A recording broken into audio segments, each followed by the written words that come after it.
Има и поддршка и од Европската Унија, тоа значи дека сме на добар пат, бидејќи ги пренесоа сите искуства од ЕУ. И ова е многу важно, бидејќи нашиот дел за зелена транзиција и ние сме дел од праведната транзиција, Just Transition, до 2030, значи ова само ќе потпомогне за бизнисите, бидејќи како министерство ние правиме стратегијата, значи и легислативата, меѓутоа ние не можеме сами, мора да имаме и голема помош од Европската инвестициона банка. Скорашните наводи од анкета на ЕИБ покажаа дека околу 40% од македонските предпријатија не се свесни за придобивките од оваа иницијатива.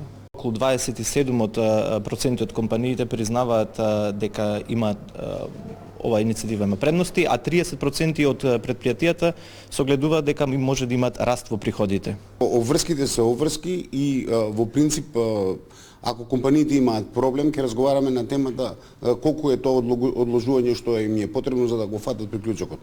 Меѓутоа, откажување од тој процес не може да се направи заради тоа што и како држава сме презеле обврски кои мора да ги исполниме. Така да колку и да кошта, тоа ќе мора да биде составен дел на иднината на тие компании. За жал, ако се трошоци направени, да пробаме да разговараме со владата за поволни кредити, за начин како тоа да се направи, за да таа транзиција биде полесна.